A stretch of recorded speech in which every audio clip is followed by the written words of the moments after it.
एक बार एक प्रोफेसर साहब अपनी क्लास में कहानी सुना रहे थे कि एक बार समुद्र के बीच में एक बड़े जहाज में एक बड़ी दुर्घटना हो गई और जहाज समुद्र में डूबने वाली थी।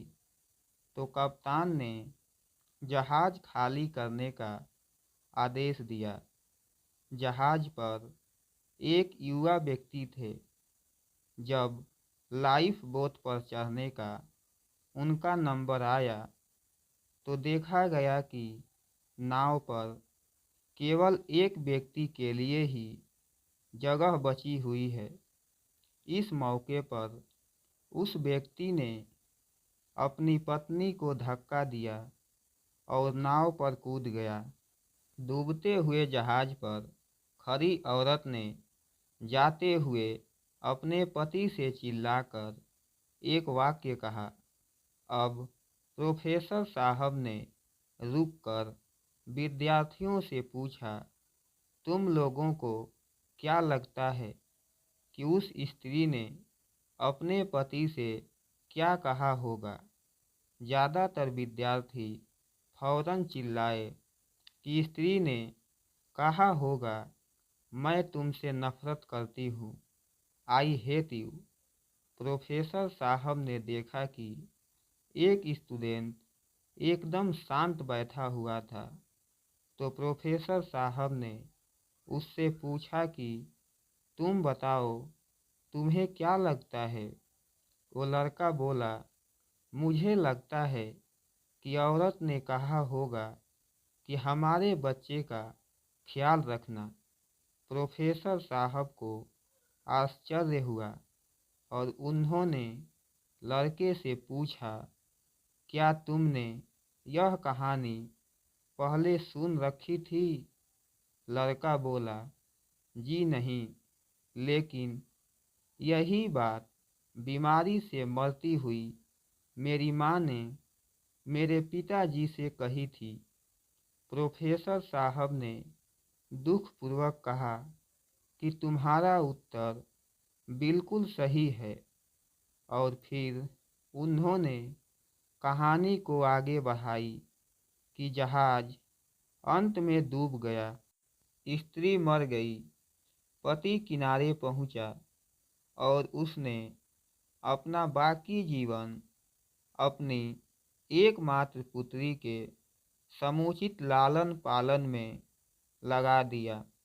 कई सालों बाद जब वो व्यक्ति मर गया तो एक दिन सफाई करते हुए उसकी लड़की को अपने पिता की एक डायरी मिली।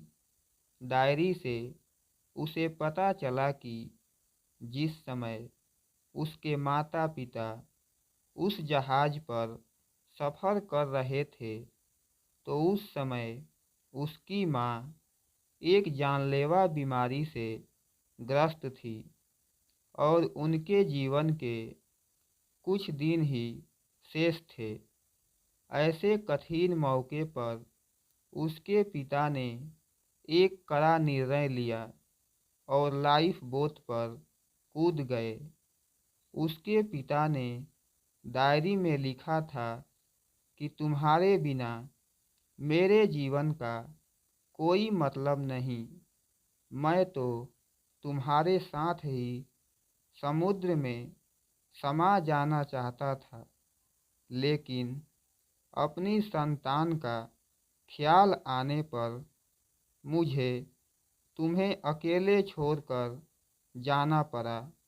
जब प्रोफेसर साहब ने कहानी समाप्त की तो पूरी क्लास में शांति थी। इस संसार में बहुत से सही और गलत बातें हैं, लेकिन इसके अतिरिक्त कई जटिलताएं भी हैं जिन्हें समझना आसान नहीं। इसलिए ऊपरी सतह से देखकर बिना गहराई को जाने समझे हर परिस्थिति का एकदम सही आकलन नहीं किया जा सकता। कलह होने पर जो पहले माफ़ी मांगे, जरूरी नहीं कि उसी की गलती हो सकता है वो रिश्ते को बनाए रखना ज़्यादा महत्वपूर्ण समझता हो। दोस्तों के साथ खाते पीते पार्टी करते समय जो दोस्त बिल पे करता है, जरूरी नहीं उसकी जेब नोटों से भरी हो, बल्कि ये भी हो सकता है कि उसके लिए दोस्ती के सामने पैसों की अहमियत कम हो। जो लोग आपकी मदद करते हैं, जरूरी नहीं कि वो आपके एहसानों के बोझ तले दबे हों, बल्कि इसलिए वो आपकी मदद करते हैं क्योंकि उनके दिलों में दयालुता और करुणा का निवास है। मेरे प्यारे दोस्तों, इस कहानी से हमें क्या सीख मिलती है, आप अपनी राय कमेंट बॉक्स में दे सकते हैं।